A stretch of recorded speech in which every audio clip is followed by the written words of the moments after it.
사모펀드 사기 의혹 사건인 라임과 옵티머스 사태가 전국의 뇌관으로 떠오르고 있습니다. 국정감사에선 금융당국의 대처에 대한 질타가 이어졌고 검찰은 수사팀을 대폭 늘리기로 했습니다. 사회적 거리두기가 1단계로 완화된 가운데 코로나19 신규 확진자는 하루 새 98명 늘었습니다. 오늘부터 노래방 등 일부 고위험 시설들이 다시 문을 열고 서울에서는 100명 이상의 집회만 금지됩니다. 시중에 유통되고 있는 손소독제 가운데 일부에서 가습기 살균제에 사용됐던 독성 물질이 포함된 것으로 확인됐습니다. 특히 뿌리는 형태의 소독제는 호흡기에 들어갈 수 있어 소비자들의 주의가 필요합니다. 급증한 택배 물량을 처리하던 노동자 한 명이 지난주 또 숨졌습니다. 올 들어 8명째인데 인력을 추가 투입하겠다는 정부와 업계의 약속이 제대로 지켜지지 않고 있다는 지적도 나옵니다. 야생 멧돼지에서 주로 발견되던 아프리카 돼지열병이 1년 만에 돼지 농장에서 다시 발병하면서 방역에 비상이 걸렸습니다. 감염원으로 지적되는 멧돼지를 막는 사이 돼지 농장 방역이 상대적으로 허술했던 것으로 드러났습니다.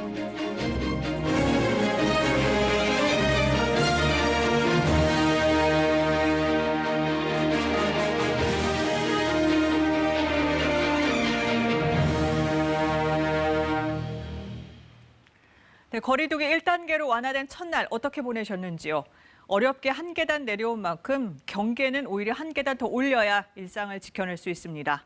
코로나19 KBS 총합뉴스로 9시 뉴스, 먼저 국정감사의 뇌관으로 떠오르고 있는 라임 옵티머스 사태부터 짚어보겠습니다. 이 라임과 옵티머스라는 사모펀드 운용사가 은행이나 증권사 등을 통해서 부실한 펀드를 팔다가 환매를 중단한, 그러니까 투자자 수천 명에게 2조 원 넘는 돈을 돌려주지 못하게 된 사건입니다. 먼저 라임 자산운용이 환매를 중단한 펀드 규모는 1조 6천억 원. 최근에 이른바 라임의 몸통으로 불리는 김봉현 전 스타모빌리티 회장이 강기정 전 청와대 수석에게 5천만 원을 전달하고 라임 사태 무마를 요청했다, 이렇게 증언했죠. 강 전 수석은 사실 무근이라며 김봉현 회장을 고소했습니다. 또 옵티머스 사태는 옵티머스 자산운용이 5천억 원대 투자금을 대부업체와 부실기업에 투자하면서 역시 환매를 중단한 사건입니다. 둘 다 운용 초기부터 부실하다는 지적이 나왔는데도 금융당국이 적절한 조치를 하지 않았고 정관계, 특히 여권 인사들이 연루됐다는 의혹이 이어지고 있습니다. 국민의힘은 이번 사태를 권력형 게이트로 규정하고 있고 민주당은 성역 없는 검찰 수사를 요구하고 있습니다. 오늘 국정감사에서도 금융당국의 사전, 사후 대처에 대한 질타가 이어졌는데요. 국민의힘은 금융당국이 사모펀드 업체에 특혜를 줬다면서 녹취를 공개했습니다. 먼저 신지혜 기자가 보도합니다. 금융위원회가 라임과 옵티머스 사태에 잘못 대처했다는 지적이 이어졌습니다. 계속 불안전 판매 이슈로만 접근한 것이 아니고 사기 사건을 형사적으로 어떻게 처리해야 될지 전면적으로 다시 리뷰하는 게 필요하다고. 감독원에서 현재까지는 이제 불안전 판매라고 봤던 거고. 2015년 사모펀드 요건이 완화되면서 사고가 크게 늘고 있는데도 투자자 보호가 미흡하다는 비판도 있었습니다. 투자자 보호 의무를 발동할 시점에서 전혀 발동하지 않은 문제점이 있는데요. 저는 잘 파악을 못했던 부분입니다. 국민의힘 강민국 의원은 옵티머스 김재현 대표가 금융위원회 직원과 통화한 녹취를 공개하며 특혜 의혹을 제기했습니다.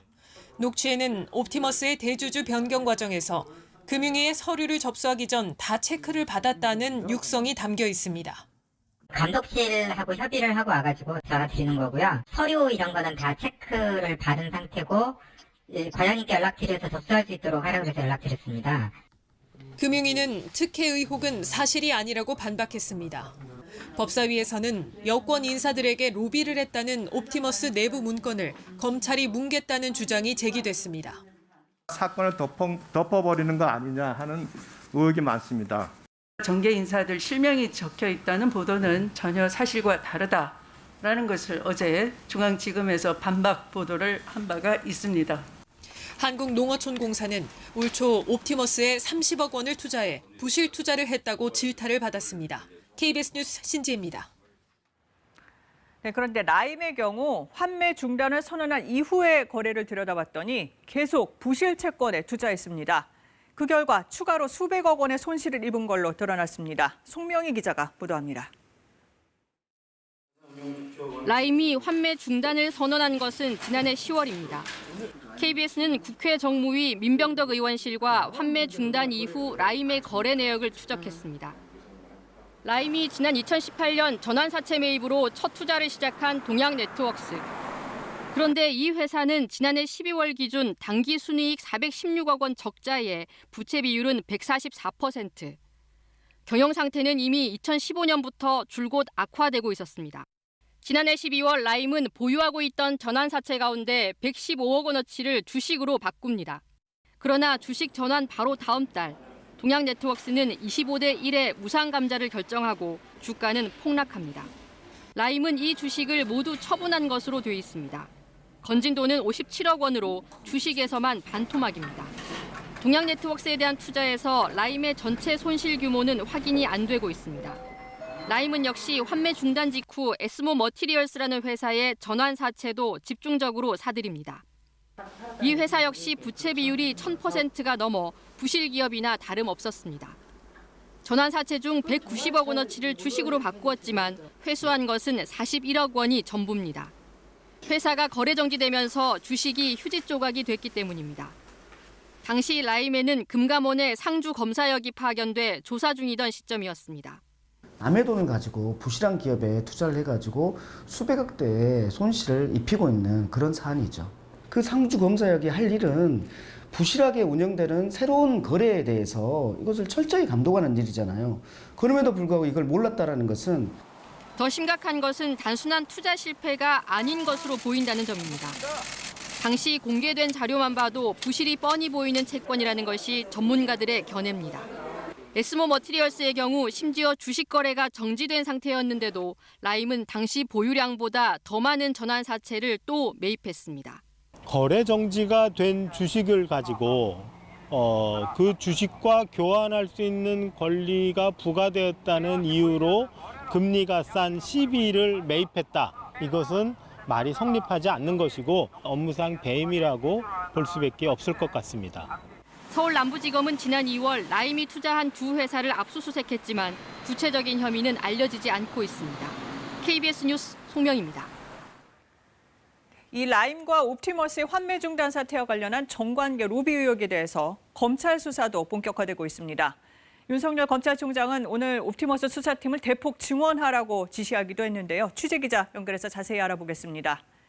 김진호 기자, 먼저 옵티머스 수사 서울중앙지검에서 하고 있죠. 최근에 정관계 로비 의혹 어떻게 나온 겁니까? 예, 지난 5월에 작성된 문건 하나가 공개되면서 관련 의혹 제기가 본격화됐습니다. 지금 제가 들고 나온 이 문건인데 제목이 펀드 하자 치유 관련이라는 내용의 문건입니다. 옵티머스 펀드가 문제가 되자 경영진이 이 펀드를 놓고 어떻게 대응할 것이냐를 써놓은 문건입니다.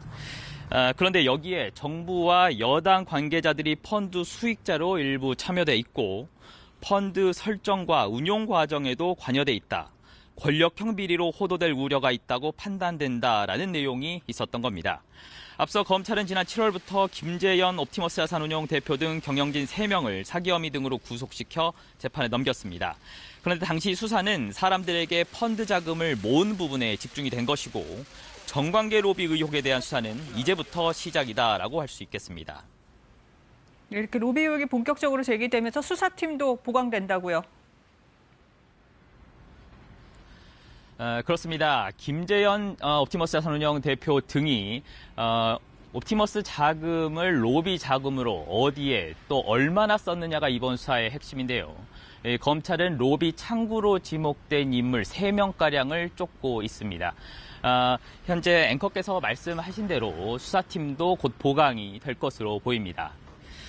윤석열 검찰총장이 오늘 옵티머스 사건 수사 인력을 대폭 증원할 것을 주문을 했고 검사 파견 승인 권한을 가진 추미애 장관도 증원을 적극적으로 검토하겠다라고 밝혔습니다. 지난주 서울중앙지검이 요청한 4명가량의 검사 인력 파견에 더해 추가 증원이 예상이 됩니다.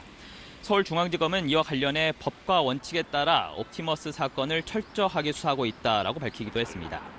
이와 함께 옵티머스 자산운용을 처음 만든 이혁진 전 대표가 해외에 머물고 있는데 국내 송환도 추진이 되고 있습니다. 네, 또 다른 펀드죠. 라임 자산운용 수사는 지금 어떻게 되고 있습니까? 라임 자산운용의 로비 창구로 지목된 인물, 이강세 스타모빌리티 대표로 전 광주 MBC 사장입니다. 이미 횡령 등으로 구속이 된 인물인데요. 검찰이 이 전 대표를 이번 사건과 관련해 정치권에 청탁을 해주겠다면서 김봉현 전 스타모빌리티 회장으로부터 금품을 받은 혐의로 추가로 기소했다고 오늘 밝혔습니다. 여기에 김 전 회장으로부터 금품을 받았다는 의혹이 제기된 더불어민주당 기동민 의원도 최근 검찰 조사를 받았습니다. 기 의원은 관련 의혹을 전면 부인하고 있지만 라임 사태와 관련한 정관계 로비 의혹에 대한 수사도 본격화되는 양상입니다. 지금까지 서울중앙지검에서 KBS 뉴스 김진호입니다. 네, 코로나19 상황 알아보겠습니다. 지난 8월 중순 수도권을 시작으로 전국에 적용됐던 사회적 거리 두기 단계 2단계에서 1단계로 완화됐습니다. 일상과 방역이 조화를 이룰 수 있을지 다시 시험대에 섰습니다. 서울시는 일괄 통제가 아니라 필요한 곳에 역량을 집중하는 핀셋 방역을 강조했는데 먼저 서울에서 달라지는 게 뭔지 오대성 기자가 정리했습니다. 서울에서 크게 달라진 부분은 집회입니다. 광복절 대규모 집회 이후 서울 전역에서 10명 이상이 모이는 집회가 금지됐는데 오늘부턴 100명 이상일 때의 금지로 완화됐습니다. 즉, 99명까지는 집회를 열 수 있습니다. 하지만 참석자 명부 작성과 체온 측정, 마스크 착용, 2m 거리 두기 등 방역 수칙은 꼭 지켜야 합니다. 다만 서울시는 이곳 광화문 광장 주변의 도심 집회는 지금과 마찬가지로 계속 금지 조치하기로 했습니다. 광화문 광장을 기준으로 세로축인 서울광장, 서울역 광장까지, 가로축인 신문로와 종로 일가의 도로와 주변 인도, 또 효자동 삼거리와 삼청동 국무총리 공관까지가 집회 금지 구역입니다. 이와 함께 각 자치구가 지역별로 내린 인원 제한 조처도 유지됩니다.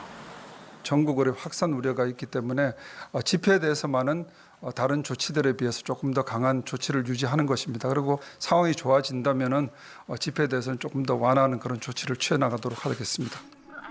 세계 한강공원 밀집구역의 출입 금지는 오늘부터 풀려 자유롭게 드나들 수 있게 됐습니다.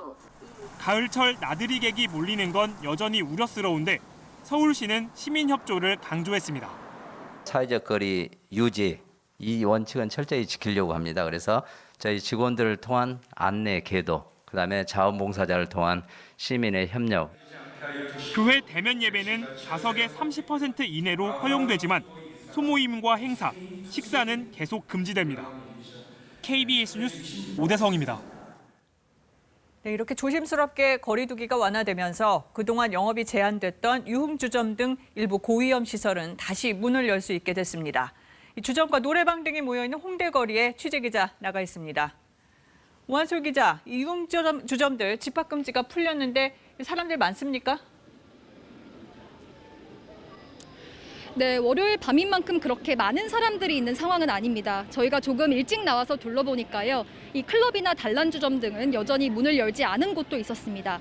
하지만 이른 저녁에는 오랜만에 문을 연 노래방을 찾은 분들을 꽤 볼 수가 있었고요.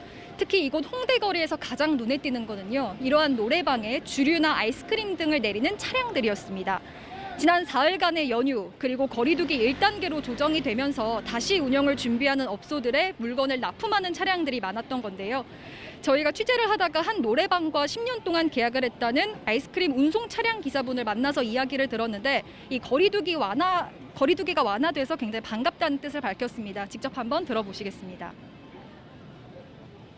한동안 코로나 때문에 문 닫았다가 오늘 제품 들어가서 풀렸어요. 얼마 만에 오신 거예요?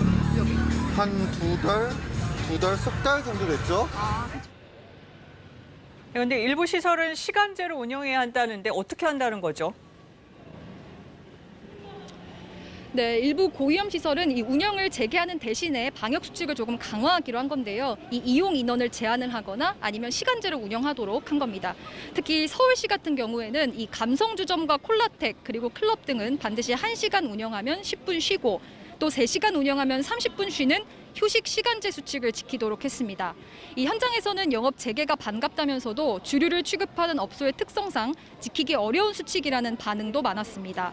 또 휴관 중이던 전국 사회복지시설 9만 5천여 곳도 다시 문을 열게 됐는데요. 이 지역 상황에 따라서 운영 시기나 방법은 구체적으로 달라질 수 있기 때문에 이용 전에는 지자체 등을 통해서 확인하시는 게 좋겠습니다. 아울러 단풍철에 국립공원을 찾는 사람이 몰릴 것을 우려해서 이달 17일부터 다음 달 15일까지 대형 버스는 전국 21개 국립공원의 직영 주차장 이용이 제한되는데요. 또 설악산과 내장산 등 케이블카 탑승 인원도 50%로 제한합니다. 지금까지 홍대 거리에서 KBS 뉴스 우한솔입니다. 네, 새로운 코로나19 확진자는 98명입니다. 해외 유입이 29명으로 75일 만에 가장 많았는데 한국어 연수를 온 네팔인 11명이 확진된 영향이 큽니다. 네팔에서 발행한 음성 판정 확인서를 가지고 입국했는데 국내 검사에서는 양성으로 나왔습니다. 국내 발생은 69명입니다. 의료기관과 장례식장, 체육시설 등에서 집단 감염이 잇따랐습니다. 특히 대전에서는 추석 연휴에 가족 모임이 어린이집으로까지 번져서 여파가 큰데요. 방역당국은 추석 연휴로 인한 1차 위기는 지나갔다면서도 잠복기 등을 고려할 때 긴장을 늦춰서는 안 된다고 강조했습니다. 김민지 기자입니다. 서울 서대문구의 한 장례식장에서 새로운 집단 감염이 확인됐습니다. 최소 11명이 확진됐는데 지난달 말에 있었던 장례식 참석을 통한 전파로 추정됩니다. 경기 수원시의 한 종합체육시설도 집단 감염 발생으로 운영이 중단됐습니다. 이용자 등 최소 6명의 확진자가 나왔는데 감염 경로는 조사 중입니다. 대전 유성구에서는 일가족 모임 관련 최소 20명이 확진됐습니다. 추석 연휴 일가족 식사를 통해 감염이 이뤄진 뒤 가족 중 손자가 등원하는 어린이집까지 추가 전파가 이뤄진 것으로 보입니다. 방역당국은 전반적인 추세는 안정적으로 유지되고 있다면서도 당분간은 예의주시해야 하는 상황이라고 밝혔습니다. 잠복기가 또 5일보다 더 기는 그런 이제 사례들도 일부 있기 때문에 이번 주까지는 추석 연휴 여파들을 계속해서 좀 저희들이 점검을 좀 해나갈 필요가 있고. 무엇보다도 거리두기 단계 조정으로 경각심이 흐트러지는 것이 가장 우려된다며 3가지 위험 요인을 지목했습니다. 밀접, 밀집, 밀폐, 즉 산밀 환경과 가을 산행 등 단체 여행과 행사, 그리고 기온과 습도가 낮아지는 환경 변화입니다. 밀폐된 제한된 공간에서는 비말뿐만 아니라 제한된 에어로졸을 통한 전파 가능성이 제기되고 있습니다. 수시로 자연 환기를 시켜주시고 손이 많이 닿는 곳은 표면 소독을 철저히 해주실 것을. 방역당국은 특히 코로나19 바이러스가 피부에서 9시간 생존한다는 연구 결과도 있다며 손 씻기와 표면 소독의 중요성도 재차 강조했습니다. KBS 뉴스 김민지입니다. 한동안 확진자 0을 기록하던 중국 본토에서 56일 만에 환자가 발생했습니다. 산둥성 칭다오입니다. 우리 교민도 4만 명 넘게 살고 있죠. 8일 동안의 긴 연휴 직후 확진자가 나오면서 비상이 걸렸습니다. 베이징 안양봉 특파원입니다. 코로나19 환자가 나온 칭다오의 한 아파트입니다. 封起来了，来，他家这个楼在这都封了，把他家楼，把他家这个单元封了都。 접촉자는 물론 주변 주민들도 모두 핵산 검사를 받아야 합니다. 全部核酸检测，看到了，就咱们上面这个社区啊，全核酸检测。 칭다오시는 현재까지 확진자 6명, 무증상 감염자 6명이 발생했다고 밝혔습니다. 모두 한 흉부외과 병원의 환자와 환자 가족, 간병인들입니다. 중국 본토에서 환자가 나온 건 56일 만입니다. 칭다오시는 해당 병원을 폐쇄하고 1000만 시민 전체에 대한 핵산 검사에 들어갔습니다. 칭다오에 거주하는 4만여 명의 우리 교민 중 환자와 접촉한 사람은 없는 것으로 전해졌습니다. 교민들도 각 아파트별로 무료로 수속 등기가 돼 있는 분은 무료로 다 검진을 받을 수가 있습니다. 8일간의 국경들 연휴가 끝나자마자 환자가 나와 중국 보건당국은 당혹스러운 눈치입니다. 이 기간 중국 국내 여행자는 6억 3천만 명에 이릅니다. 연휴 동안 칭다오를 여행한 외지인은 40만 명 정도로 추산됐습니다. 중국 지방정부는 칭다오를 다녀온 사람들에게 신고를 당부하는 등 비상이 걸렸습니다. 중국에선 가을부터 2차 유행이 시작될 거라는 경고가 꾸준히 제기돼 왔습니다. 베이징에서 KBS 뉴스 안양봉입니다. 노동당 창건 75주년을 맞아 신형 전략무기를 앞세워 열병식을 열었던 북한이 잇따라 군중대회와 집단체조까지 선보였습니다. 제재, 코로나, 수해 등 이른바 삼중고 속에서도 건재하다는 것을 과시하려는 의도로 보입니다. 이효용 기자입니다. 밤하늘에 터지는 화려한 불꽃이 공연의 시작을 알리고 함성 속에 김정은 위원장이 입장합니다. 어제 평양 5월 1일 경기장에서 열린 대집단 체조가 하루 지난 오늘 공개됐습니다. 최소 수만 명이 동원되는 행사여서 올해는 코로나19로 개최가 어려울 거라는 관측도 있었지만 예상을 깨고 실시된 겁니다.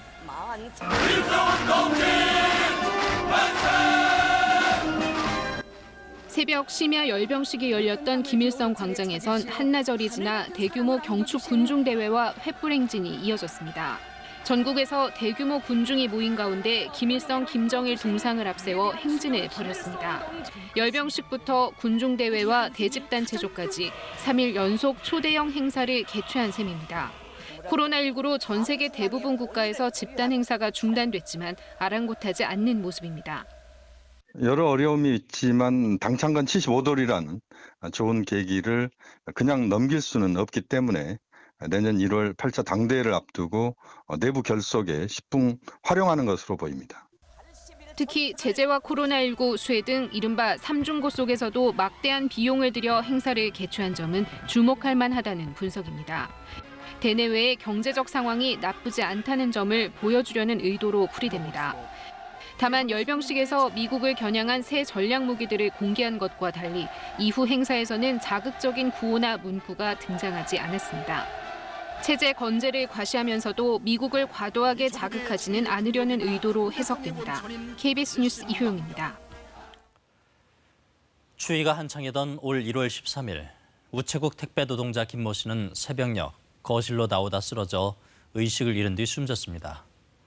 3월엔 배송 중에 빌라 계단에 쓰러져 숨진 사람이 있었고 첫 가족여행을 떠나는 날 잠을 자다 숨지거나 일을 쉬는 날 심장이 멎어 세상을 떠난 택배 노동자도 있습니다. 그리고 지난 8일엔 한 생명이 또 쓰러져 8명이 됐습니다. KBS는 비대면의 세상을 지탱하고 있는 택배 노동자들의 과로 실태를 집중 보도하며 대안을 모색해왔습니다. 하지만 코로나 시대 폭증하는 분량과 숨 쉴 틈 없는 노동 강도에 비해 업계와 정부의 대책은 더디고 느슨합니다. 추석을 앞두고 물류 대란이 예고되자 정부는 택배 분류 작업에 인력을 보충하겠다고 약속했지만 제대로 지켜지지 않았고 그런 사이 또 한 명의 택배 노동자가 숨졌습니다. 먼저 김혜주 기자입니다. 20년 경력의 택배기사 김원종 씨가 마지막 가는 길. 아버지가 관을 붙잡고 눈물을 흘립니다.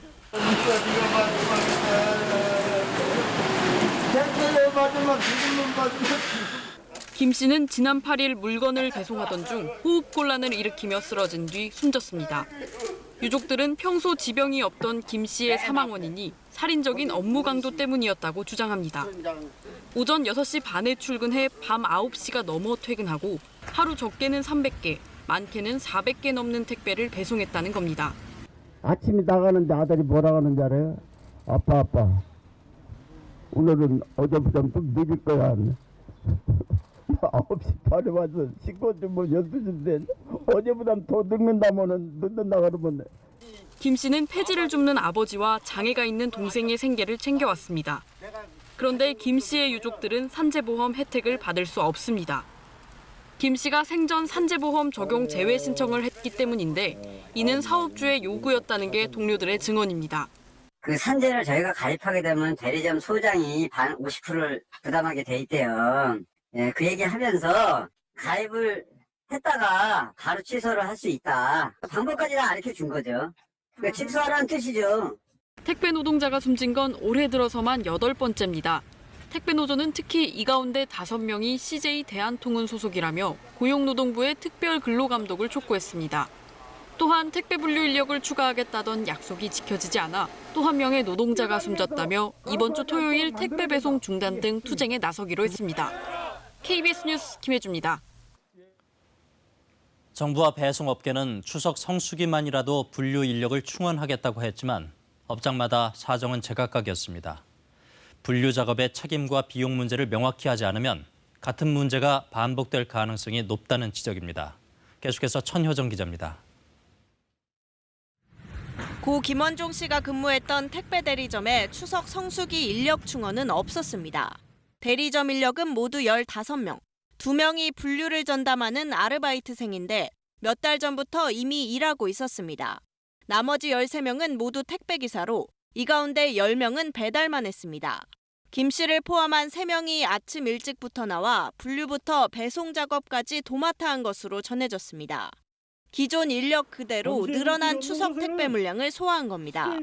1인당 40만 원씩을 분담했다는 거예요. 그런데 나는 40만 원도 너무 아까워 라고 하면 택배기사 3분이 이 분류 인력에 투입된 거고. 택배 분류 작업에 대한 책임과 비용 문제가 명확하지 않아 기사가 분류 작업을 안 하려면 대체 인력 고용 비용을 부담해야 하기 때문입니다. 택배 노조는 대가도 없이 하는 분류 작업이 장시간 노동과 과로사의 주된 원인이라는 입장인 반면 회사 측은 배송 수수료에 분류 작업 비용까지 포함돼 있다고 맞서고 있습니다. 이런 상황에서 정부도 적극적인 개입을 못하고 있습니다. 특수고용직인 택배기사와 대리점 사이 계약에 개입할 근거 법령이 없다 보니 적극적으로 조사하거나 시정명령을 내릴 권한이 없다는 입장만 반복하고 있습니다.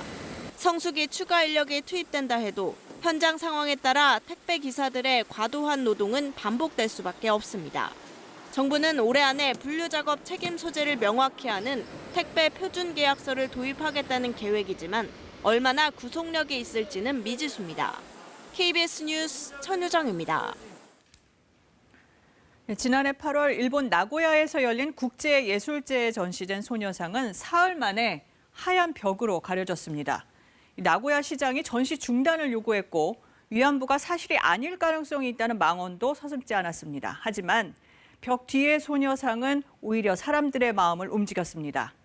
사람들은 닫힌 벽을 보면서 보이지 않는 소녀상을 기억했고 일본 시민들은 물론 전시회에 참여한 다른 작가들까지 소녀상을 돌려달라고 요구했죠. 결국 전시 중단 65일 만에 소녀상은 관객과 마주할 수 있었습니다. 잠시 벽으로 가릴 수는 있어도 역사는 결코 가릴 수 없습니다. 그런데 최근 베를린에 세워진 소녀상 설치 9일 만에 독일 베를린 당국이 허가를 취소하고 철거 명령을 내렸습니다. 그러자 현지 시민단체가 철거 명령 집행을 정지해달라는 가처분 신청을 오늘 베를린 행정법원에 제출하기로 했습니다. 베를린 연결해서 자세히 알아보겠습니다. 유광석 특파원, 이 가처분 신청서에는 어떤 내용이 담겨 있습니까? 정확한 내용은 공개가 되지 않고 있는데요. 먼저 절차상으로 베를린 밑에구청이 문제 삼은 비문은 당초 제출 요청이 없었고 신청 당시 역사적 배경을 설명할 것임을 기재했다는 점. 내용상으로는 한국 측 입장에서 일본을 겨냥한 게 아니라 전쟁에 참상을 알린 피해 여성의 용기를 기리고자 했다는 주장을 담은 것으로 보입니다. 구청이 당초 제시한 철거 시한 14일인데 그럼 앞으로 절차는 어떻게 되나요? 설립을 주도한 시민단체는 변호사 자문을 토대로 가처분 신청이 받아들여질 것으로 예상하고 있습니다. 이후 본안 소송을 진행할 계획인데요. 내일은 소녀상 앞에서 기자회견과 집회를 엽니다. 독일의 언론들에게 이 사실을 알리고 그다음에 저희와 함께 이 소녀상을 건립하고자 했던 독일의 50개가 넘는 단체들과 함께 성명서를 발표할 것이며 집회 뒤에는 구청까지 행진을 하고 14일부터는 1인 시위를 이어갑니다. 독일 온라인 청원 사이트에는 지금까지 3,200여 명이 철거 반대 서명을 했습니다. 네, 이렇게 철거를 명령한 데는 일본 정부의 압박이 있었습니다. 그럼 우리 정부는 어떻게 대응하고 있나요? 네, 가토 일본 관방장관이 지극히 유감이라고 밝힌 이후 일본 외무상이 독일 외교장관에게 주독 일본 대사관은 베를린 시정부에 각각 소녀상 철거를 요구했습니다. 우리 정부는 일본 정부의 관여는 문제 해결에 도움이 안 된다고 비판하면서도 민간의 일에 우리 정부가 관여하는 것도 바람직하지 않다는 입장을 유지하고 있는데요. 베를린 법원의 결정 등을 봐가며 향후 대응 방안을 정할 것으로 보입니다. 지금까지 베를린에서 전해드렸습니다. ASF, 아프리카 돼지열병의 영어 줄임말인데요. 아프리카 돼지열병은 사람에게 감염되진 않지만 돼지가 감염되면 급성의 경우 치사율이 100%입니다. 급성이 아니더라도 폐사율이 최대 70%에 이르는 무서운 전염병입니다. 또 ASF 바이러스는 생존력도 대단히 강한데요. 고기를 얼린 상태에서 1000일, 소금에 절인 상태에서도 6개월 이상 산다고 알려져 있습니다. 그래서 양돈업계에선 한때 ASF가 확산되면 삼겹살 한 근에 10만 원은 들 것이다. 양돈업이 존폐 위기를 맞을 것이다. 이런 얘기가 나오기도 했습니다. 이 때문에 축산당국은 지난해 9월 국내에서 처음으로 집돼지에서 아프리카 돼지열병 발병을 확인한 이후 확산 방지에 총력을 기울여 지난 1년간 집돼지는 ASF에 걸리지 않았습니다. 그렇게 방역에 성공하나 싶었는데 최근 야생 멧돼지가 바이러스로 옮겨 꼭 1년 만에 다시 병이 퍼지고 있는데요. 먼저 실태를 조휴연 기자가 보도합니다. 본사가 텅 비어 있습니다. 여기서 기르던 돼지 1,600마리는 모두 땅에 묻혔습니다. 방역 당국이 아프리카 돼지열병의 확산을 막기 위해 매몰 처리한 겁니다. 원래는 다음 달쯤 돼지를 다시 들여올 계획이었습니다. 하지만 이젠 기약이 없어졌습니다. 인근 화천군에서 집돼지가 아프리카 돼지열병 ASF에 걸린 탓입니다. 허탈했죠. 아니 심적으로 막막했습니다. 더 길어질 수 있다는 생각에 마음이 착잡하더라고요. 그동안 전국에서 ASF 때문에 돼지를 도태시킨 농장은 270여 곳, 매몰된 돼지만 44만 마리가 넘습니다. 이 가운데 3분의 2 정도가 올해 안에 돼지를 다시 키울 계획을 추진했습니다. 농장에 따라 별도로 수억 원을 들여 방역 설비를 보강했습니다. 그런데 계획이 무산됐습니다. 4억에서 5억 사이 들었습니다. 실컷 입식 준비하고 있었는데 지금 거의 최악이죠. 1년 만에 집돼지 ASF가 재발한 강원도 화천은 상황이 더 나쁩니다. 이번에 매몰 처리된 돼지만 2,200마리가 넘었습니다.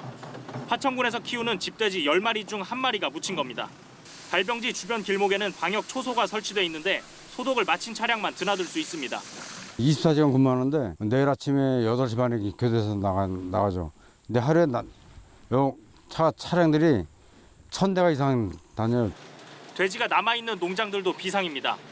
화천군뿐 아니라 인근 철원군의 일부 돼지 농장들까지 이동 제한에 걸렸습니다. 최대 3주까지 발이 묶이면서 다 키운 돼지를 못 팔게 됐습니다. 돼지는 출하 시기를 놓치면 값이 폭락합니다.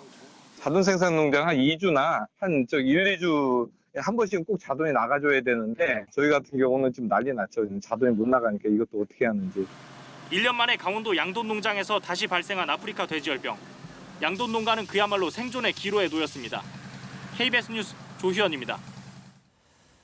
방역 당국은 지난 1년 동안 아프리카 돼지열병이 퍼지지 않도록 멧돼지를 잡는 데 총력을 기울였습니다. 그런데 야생 멧돼지에만 신경을 쓰다 상대적으로 집돼지에는 소홀했던 것 아니냐는 비판이 있습니다. 계속해서 이청초 기자가 보도합니다. 집돼지가 아프리카 돼지열병에 걸린 강원도 화천군에는 도로 한편을 따라 철제 울타리가 쳐져 있습니다. 야생 멧돼지가 남쪽으로 넘어오지 않도록 길목을 막은 이른바 광역 울타리입니다. 정부는 ASF 확산의 주범으로 멧돼지를 지목하고 그동안 멧돼지의 남하를 막는 데 주력해왔습니다. 그 결과 지난해 말부터 지금까지 모두 3차례에 걸쳐 경기도 파주에서 강원도 고성에 이르는 긴 구간에 울타리가 들어섰습니다. 길이는 무려 620km, 서울 부산 거리보다 1.5배 긴 울타리입니다. 예산 280억 원이 들었습니다. 멧돼지를 막는 사이 돼지농장 방역은 상대적으로 허술했습니다. 지금 제 뒤로 보이는 곳이 이번에 아프리카 돼지열병이 발생한 양돈 농가입니다. 정부가 쳐놓은 광역 울타리 안에 있는 곳이지만 정작 농가 주변으로는 멧돼지의 출현을 막을 철조망이나 울타리는 보이지 않습니다. 울타리는 개별 돈사에만 쳐져 있습니다. 농장하고의 경계가 이렇게 자연 뚝으로 이렇게 이제 형성이 돼 있어요. 광역본부나 이런 데서 오셔서 그 자연 뚝을 그냥 외부 울타리식으로 볼 수 있다. 하지만 전문가의 견해는 다릅니다. 실제로 그 울타리가 마을을 지나가요. 마을 입구는 못 치잖아요. 이미 실효성에 문제가 있는 거예요, 울타리 자체가. 방역당국은 앞으로 모든 돼지 농장에 대해 8가지 방역시설을 설치하겠다고 밝혔습니다. 농장 안팎으로 이중으로 울타리를 치고 전용 소독실을 따로 마련하겠다는 겁니다. 울타리나 이런 걸 계속 저희가 행정 지도로 구축을 해나가고 있었고요. 축산차량이 농가에 들어가는 걸 최소화시키고 있거든요. 국내에서 처음 집돼지에서 아프리카 돼지열병이 확진된 지 1년 만에 돼지 농가를 전면 차단하는 대책이 뒤늦게 나온 겁니다. KBS 뉴스 이청초입니다. 네, 울산 주상복합건물 화재 속보입니다. 불이 나기 하루 전 소방 종합점검이 있었는데 일부 화재 감지기와 제연 설비 또 유도 등이 제대로 작동하지 않은 것으로 KBS 취재 결과 확인됐습니다. 지난 4월 점검에서도 같은 문제로 행정명령까지 받았던 걸로 드러났습니다. 이정 기자가 보도합니다. 건물 밖으로 시커먼 연기가 새나옵니다. 순식간에 번진 불로 연기가 건물 전체로 퍼진 겁니다. 연기를 빼내는 제연 설비도 있었지만 제 역할을 못한 겁니다. 연기가 이미 욕실도 다 들어왔었거든요. 그러니까 제가 마스크를 2개를 껴도 안 됐어요. 불이 나 정전이 됐을 때 대피로를 안내하는 유도 등은 꺼져 있었습니다. 연기와 열기를 차단해주는 방화문도 꽉 닫히지 않았습니다. 28층, 저쪽 27층, 25층까지는 매연이 꽉 차가 좀 숨을 갖고 가면서 했고. 이 건물은 불이 나기 하루 전날 소방시설 종합점검을 받은 결과 일부 방화 설비가 제 기능을 못하는 것으로 드러났습니다. 일부 화재 감지기도 잘 작동하지 않았습니다. 특히 방화문이 문제였습니다. 엘리베이터 승강등 쪽에 방화문 양쪽으로 있는데 화재가 나면 자동으로 닫혀요. 연동이 안 되는 게 있었고 이 닫히긴 닫히는데 이 폐쇄력이 조금 부족해갖고 완벽하게 안 닫히는 경우가 한 군데가 있었고. 취재 결과 불이 난 건물은 관련 규정에 따라 해마다 2번씩 소방안전 점검을 받고 설비에 문제가 있다고 이미 지적받은 것으로 밝혀졌습니다. 특히 지난 4월 점검에서 관할 소방서로부터 행정명령 조치까지 받고 설비를 고쳤지만 또다시 각종 설비에 문제가 발생한 겁니다. 세가진 쪽에 갑자기 불이야. 일거동도 있습니다. 일거동도 많고 이게 제일 사람들이 한둘이 아닙니다. 이 건물은 방제 설비가 제대로 작동하지 않아 재난 위험이 큰 상황이었지만 주민들이 서로 도와가며 침착하게 대피해 기적처럼 참사를 막았습니다. KBS 뉴스 이정입니다. 주상복합 아파트처럼 고층 건물에서 불이 나면 신속한 대피가 중요하죠. 그런데 현행 건축법상 준초고층으로 분류된 30층에서 49층짜리 아파트는 피난층을 둘 의무가 없습니다. 피난 안전구역이 없으면 구조활동도 어려울 수밖에 없습니다. 정민규 기자가 취재했습니다. 33층짜리 주상복합아파트가 거센 화염에 휩싸였습니다. 일부 주민들은 순식간에 번진 불길을 피해 건물 15층과 28층에 있는 피난 안전구역으로 대피했다 가까스로 구조됐습니다. 부산의 한 42층짜리 건물. 이곳 26층은 불이 나면 신속하게 대피할 수 있는 피난 공간입니다. 출입구는 불길을 막아주는 방화문이 설치돼 있고 비상 전원과 급수 시설도 갖춰 있습니다. 구조대원이 올 때까지 버틸 수 있습니다. 굉장한 부담은 덜합니다. 이게 있음으로 해서 일단 걷기가 힘든 사람들은 빨리 피난 안전구역으로 대피하라고 우리가 안내 방송을 할 수가 있고. 그러나 모든 건물에 피난층이 있는 건 아닙니다.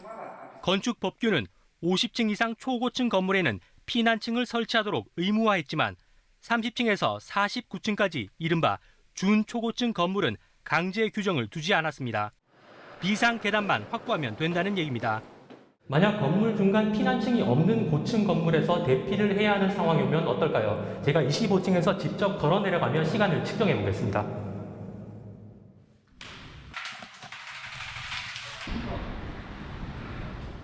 (6분이) 넘는 시간이 걸렸습니다. 화재로 연기가 찼다면 더 느려질 수밖에 없습니다. 피난 안전구역이 없으면 소방대원들이 예비 공기통을 사용하거나 공기를 충전할 공간이 부족합니다. 구조나 화재 진압이 어려워진다는 얘기입니다. 한 채만 해도 가격이 크지 않습니까? 이제 사적 재산권을 가지고 있는 부분을 공유 면적으로 이제 개조한다고 그러는 거는 결코 이제 쉽지 않은 부분이거든요. 피난층을 둘 필요가 없는 준초고층 건물이 부산에만 517곳에 달합니다. KBS 뉴스 정민규입니다. 세월호에 대한 구조 의무를 다하지 않았다며 지난 2월 기소된 전 해경 간부들에 대한 첫 재판이 오늘 열렸습니다. 김석균 전 해경청장 등 피고인들은 유족들에게 사죄한다면서도 법적으로는 무죄라고 주장했습니다. 김채린 기자입니다. 세월호 참사 6년 반 만에 책임자로 지목돼 법정에 선 사람들. 당시 해경청장과 지방청장, 서장 등 해경 지휘부입니다. 검찰은 이들에게 세월호 침몰 당시 상황을 파악해 현장에 전파하고 적절한 구조 계획을 세우고 승객들을 배에서 내리도록 유도할 의무가 있었다는 입장입니다. 그럼에도 이들은 의무를 다하지 않았고 그 결과 304명이 숨지고 142명이 다치는 참사가 벌어졌다고 지적했습니다. 이에 대해 첫 재판에 나온 피고인들은 한 목소리로 희생자와 유족에게 사죄한다면서도 처벌 대상은 될 수 없다며 무죄를 주장했습니다. 당시 구조를 위해 각자의 자리에서 최선을 다했고 승객 퇴선 유도는 세월호 선장이 결정할 문제라며 검찰이 지적한 의무가 있는지부터가 의문이라고 했습니다. 또 선장과 선원이 배를 버리고 도주하는 상황 등은 예견할 수 없었고 승객들이 당한 사고와 자신들의 행위를 인과관계로 연결지을 수 없다고 주장했습니다. 김석균 전 해경청장은 도의적 책임과 법적 책임은 분명히 구분돼야 한다는 말도 했습니다. 재판부는 김 전 청장 등이 당시 현장에는 없었지만 희생자와 국민들이 목숨을 구해줄 것이라고 의지하고 기대했던 위치에 있던 사람들이었다고 지적했습니다. 다만 법적 책임을 부담하려면 합당한 근거가 있어야 한다며 재판에 최선을 다해 임하겠다고 했습니다.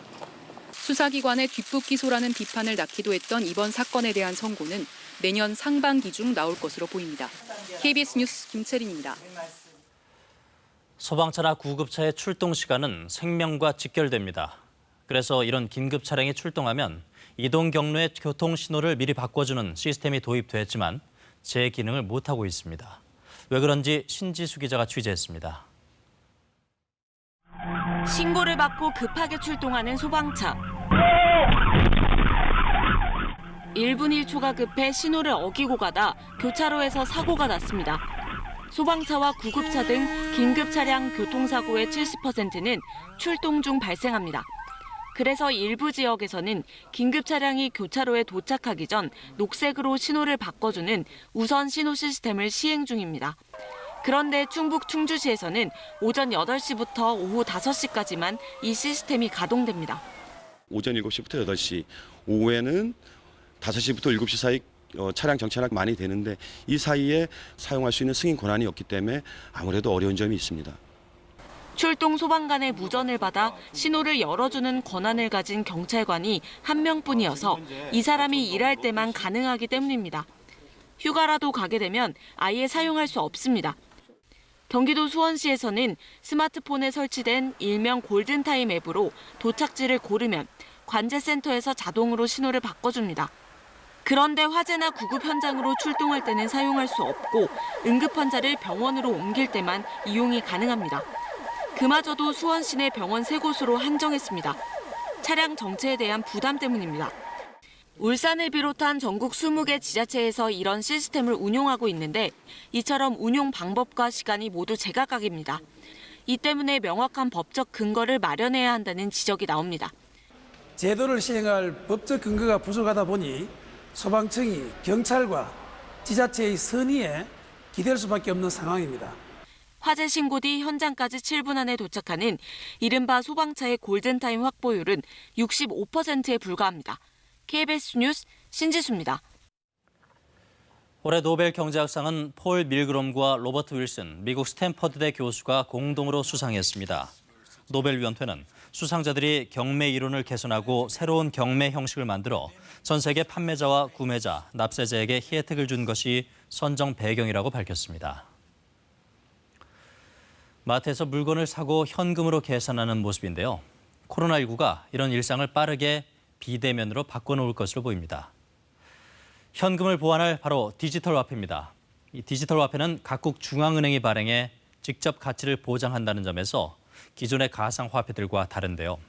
미국이나 EU는 물론 유난히 현금 거래를 선호하는 일본까지도 디지털 화폐 연구에 들어갔습니다. 우리나라도 기술적, 법률적으로 관련 연구를 진행 중입니다. 여기에는 전 세계 25억 명이 쓰는 SNS, 페이스북이 가상화폐 리브라를 내놓겠다고 하는 등 가상화폐들의 위협이 커진 게 주요 배경인데요. 이 같은 디지털 화폐 도입에 가장 속도를 내고 있는 중국의 속내를 베이징에서 최영은 특파원이 보도합니다. 중국 선전 시민 5만 명에게 디지털 위안화가 지급됐습니다. 시범 사용 응모에 당첨된 사람들입니다. 1인당 200위안, 우리 돈 3만 4천 원씩. 스마트폰에 내려받은 전용 앱 속에 디지털 화폐 형태로 중국의 중앙은행인 인민은행이 발행했습니다. 3천여 개 지정된 곳에서 현금과 똑같이 쓸 수 있습니다. 已经筹钱了申请这个的话可以激励我们去消费我觉得对经济来说是挺好的一件事 2014년부터 디지털 화폐를 연구해온 중국은 올해부터는 일부 지역에서 폐쇄적으로 실제 테스트를 해왔습니다. 5만 명에게 공개 실험을 한다는 건 실제 도입이 임박했다는 신호로 해석됩니다. 벌써 2천억 원 가까이가 시범 운영 중에 사용됐습니다. 중국은 이미 현금보다는 모바일 결제가 대세입니다. 하지만 위챗페이와 알리페이 등 민간 기업이 주도하고 있어서 화폐 주도권을 정부가 가져오겠다는 것으로 풀이됩니다. 위안화 국제화를 추진하고 있는 중국이 디지털 화폐라는 새 판을 짜서 달러 패권에 도전하려는 것이라는 해석도 나옵니다. 중국과 밀접히 거래하는 나라들을 상대로 디지털 위안화 사용을 적극 권장하는 식으로 새로운 금융 질서를 만든다는 겁니다. 중국 금융 시스템에 대한 불신으로 디지털 위안화의 위협을 크지 않게 보는 시각도 있습니다. 하지만 중국이 세계 최초로 디지털 위안화를 발행해 기술 표준의 주도권을 선점할지는 각국이 예의주시하고 있습니다. 베이징에서 KBS 뉴스 최영은입니다.